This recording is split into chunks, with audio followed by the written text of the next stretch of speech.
panibagong pampaswerte na naman itong ibabahagi ko sa inyo. So guys, itong pampaswerte na ito ay talaga namang kung meron ka nito ay sinasabi nilang napakaswerte mo kasi ito ay napakadalang po magkaroon. Kasi iilan lang po ang meron nito. Napakadalang po kasing makuha o mahanap ng ganitong bagay, itong pampaswerte na ito. So bago ko umpisahan ang video natin ito, disclaimer muna tayo sa mga taong hindi po naniniwala sa ganitong ritual o sa ganitong gawain, paki-skip na lang po ang video ito at humanap kayo ng video na gusto nyo. At kung kayo ay bago lang dito sa channel ko at nagustuhan nyo ang video ito, huwag nyo nang kalimutan mag-subscribe at i-click na rin po ang tiny bell para maging updated kayo kapag may bagong videos ako na i-upload tulad ng ganito. So ngayon guys, ito yung sinasabi ko sa inyong napakaswerte kung magkakaroon ka. Ito po yung napakaswerte sa lahat ng bagay sa negosyo at kahit na anong pasukin mong negosyo ay talaga namang ito'y magbo-boom o magki-click ito. Talagang ito'y aasenso. Talagang dadalhin ka ng pampaswerteng ito sa ikauunlad ninyo o ikauunlad mo. So ito guys ay ang niyog na isang mata o dalawang mata. So itong niyog na ito guys ay isang mata ito. Ito'y isang mata at isang bibig. So ito guys ay bibig siya. Kasi dito lumalabas yung pinakang tubo niya. So ito yung tinatawag na niyog na may isang mata at isang bibig. So guys, kaya tinawag na isang mata at isang bibig kasi ito yung pinakang lumalabas yung kanyang tubo o yung para siya ay magkadahon yung mga ganyan. Dito yung lumalabas kasi ito yung bibig niya. Ito naman yung mata niya. So ayan guys, ito yung pinakang mata. Kitang-kita niyo naman na korting-korting mata siya. Ito naman bibig kasi pabilog siya. So hindi ko pa siya tinatanggal kasi ito ay lalangisin ko. Buo pa yan guys. Ayan. Buo pa yan. So napakadalang po ang meron nito. Talaga namang ito'y magbibigay ng kaswertehan sa inyo kung kayo ay magkakaroon ng ganitong bagay o itong pampaswerte na ito. So lahat po ito ay pwede niyong gamitin pampaswerte. Mapalabas o mapaloob nito ay talagang magbibigay ng kaswertehan sa inyo. So kapag nagkaroon kayo nito, yung buo pa siya, ayan, kunin niyo yung loob niya at langisin niyo yung pinakang nasa loob niya, langisin niyo siya. So hindi ko pa siya nalalangis kaya hindi ko pa siya tinatanggal dito. Kasi pag ito'y tinanggal ko na dito, ito, mabubutas siya at mabubulok. Sayang naman yung laman niya sa loob kasi lalangisin ko pa nga siya. Gagawin ko siyang langis kasi napakabisa po ng langis nito, panggamot, pangontra, pampaswerte, lahat-lahat na po talaga ay dala ng niyog na isang mata, niyog na walang mata o dalawang mata, yung mga ganyan guys. Napakabihira po ang magkaroon niyan kaya yan po ay pinaniniwalaan na talagang magbibigay ng kaswertehan kung magkakaroon ka niyan. So ito po ay nakita ko lamang dito sa may kusina namin. Kasi po may nagbunot, nagtanggal ng bunot kasi maggagata sana ng gulay o kung ano man yung gagataan na yon. Ay nakita ko po siya na isang mata at isang bibig. Kaya kinuha ko siya kasi sabi ko swerte ito, lalangisin ko ito para maging pampaswerte yung langis niya, panggamot yung langis niya, at yung baon na ito ay talagang magbibigay ng kaswertehan. So ito po yung napakaganda sa negosyo nyo, at napakaganda pong gamitin panggamot at pampaswerte sa kahit na anong uri ng sugal, sa kahit na anong negosyong itatayo mo o uumpisahan mo, napakaganda po nito sa lahat ng bagay. Yung langis po nito. Kung yung langis nito ay masasamahan nyo ng ganito guys, kabayo, seahorse, ayan, tinatawag nilang kabayo robentor, ayan. So kaya ito guys, meron akong maliit nito. Yan yung ilalagay ko dito sa langis nito pero hindi ko pa siya ilalagay sa ngayon kasi medyo busy pa ako. So ang paglalangis nito guys ay Tuesday o kaya Friday o kaya naman ay mahal na araw ninyo lalangisin. Napakabisa po sa ganyang araw, sa ganyang panahon ang paglalangis ng niyog na dalawang mata. So napakadalang naman po magkaroon ng ganito. So sana hindi pa siya mabulok hangga't hindi ko pa siya nalalangis. So ito naman guys, kapag nasira yung pinakang nasa loob niya, magagamit mo pa naman pampaswerte itong baon na ito. I-display mo lang siya o putulin mo siyang ganyan, kunin mo yung ganito at ilagay mo sa inyong pitaka o wallet. Pampaswerte na po yan sa inyong mga negosyo o sa pang-araw-araw ninyong hanap buhay o sa pang-araw-araw ninyong pagtaya sa loto, sa waiting, yung mga ganyan guys. So napakadalang po ng ganitong niyog na dalawang mata, isang mata, walang mata. So ito guys, isang mata ito kasi ito ang pinakang mata niya, isa, at ito naman ang pinakang bibig niya. Kaya napakaswerte po nito. So ito guys ay magandang pangontra sa mga aswang o kung saan man. Kung ikaw ay may pinaghihinalaan na aswang dyan sa inyong lugar, napakaganda pong gamitin mo ito kung gusto mong malaman kung sino yung aswang na yun. Ikaw ay matapang-tapang at gusto mong malaman kung sino yun, magagamit niyo po itong baon na ito kapag gusto niyong malaman kung merong mga aswang o sa inyong lugar, yung mga ganyan guys. Pero syempre yan ay dyan lang sa malalakas ang loob. So pag tulad natin, nakot-takot tayo sa mga aswang-aswang na yan, miski may mga pangontra tayo guys, di ba?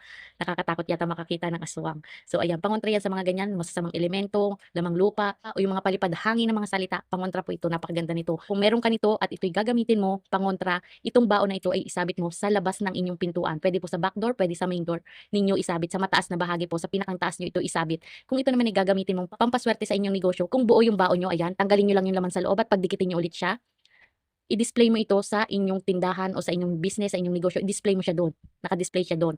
Kung ito naman ay gusto mong gamitin pampaswerte sa loto, sa pagtaya sa raffle, sa pagtaya sa loto, sa kahit saan, sa sugal. So hindi ko po kayo hinihikayat magsugal. Ito'y sinasabi ko lang yung mga pwede niyong paggamitan. Kunin niyo lang itong pinakang may matang ito. Ayan, kunin niyo lang siya at ilagay niyo sa wallet niyo o sa bulsa niyo o sa bag niyo. Dalahin niyo siya kahit saan kayo magpunta. Kung kayo may negosyo naman at ito'y kabaak lamang, yung baak na siya nung nakuha niyo, ito na lang ang pinakang meron kayo.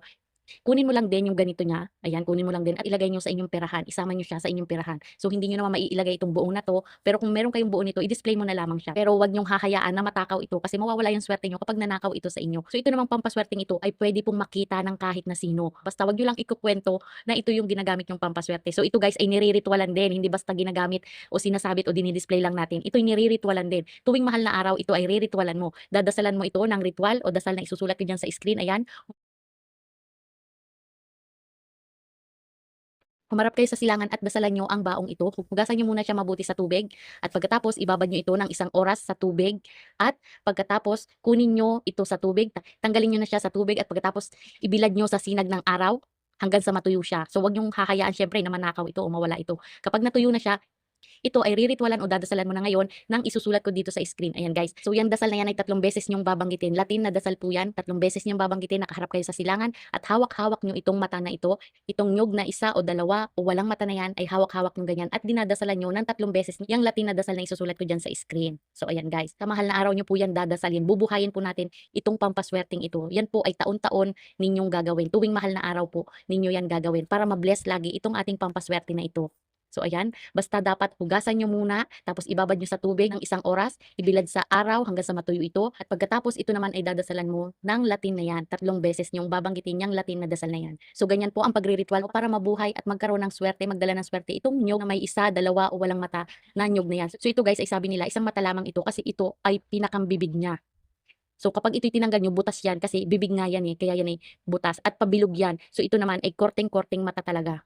So ito yung tinatawag na niyog na may isang mata at isang bibig. So ayan guys, ito po talaga ay napakahirap mahanap. Napakaswerte mo kung magkakaroon ka ng bagay na ito. Basta riritwalan mo lang din. Kung gagamitin mo siya panggamot, ito ay lalagyan mo ng kabayo robentor. Ito guys, ganito. Maliit lang syempre kasi hindi naman kakasya yung malaki. Ayan.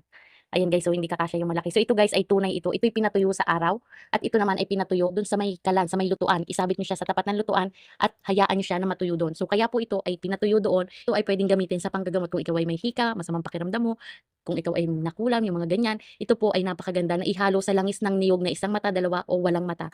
Doon nyo po siya ihalo at napakaganda po na ipanggamot yun. So ito guys ay kaya sa araw ko pinatuyo. Ito ay pampaswerte naman sa tahanan. So ito ay pwedeng isabit sa main door pero hindi ko siya sinasabit doon kasi baka mawala siya matakaw. Kaya dito ko lang siya isinasabit sa aking altar na pinagre-ritualan. So hindi ako naglalagay ng santo dito kasi minsan nga ganito ang nangyayari. Ayan, may mga dumi-duming ganyan. So kaya hindi ako naglalagay ng santo dito kasi lagi akong kumukuha dito, maingay ako, ayan ganyan, lagi akong nag-iingay ng ganito. Kaya hindi ako naglalagay ng santo dito. Pero meron akong altar doon sa may salas namin. So doon ako nagdadasal yung mga ganyan. So hindi ko ito isinabit doon. Dito ko siya isinabit sa mga ritual ko. Ayan, kaya dito siya naka-display siya. Kung napapansin nyo, ayan.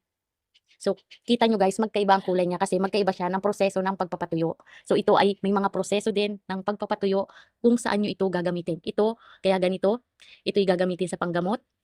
Ito naman, kaya ganito, ito'y gagamitin sa negosyo, pampaswerte sa tahanan, yung mga ganyan. So magkakaiba po yan, kaya magkakaiba din ang proseso ng pagpapatuyo o pagre-ritual. Yung mga ganyan guys, may mga proseso yan kung saan nyo gagamitin yung mga pampaswerte na yan. Kailangan may mga proseso yan at sundin nyo yung mga proseso yun para magbigay talaga ng swerte at pagbabago sa inyong buhay. Ganun yun guys. So guys, lagi nyo pong tandaan, ang video natin ito ay gabay lamang. Ang tanging pagdadasal pa rin po natin sa Diyos at paniniwala natin sa Kanya ang makakatulong sa atin sa mga ganitong ritual o pampaswerte na ating ginagawa. So lahat po ng bagay, pampaswerte man yan o hindi, dapat po samahan natin ito ng sipag at tiyaga at paniwalaan nyo bawat ritual na gagawin nyo para ito'y magdulot ng swerte at pagbabago sa inyong buhay. So yun lang guys, thank you for watching at sana may natutunan kayo sa video ito. Bye!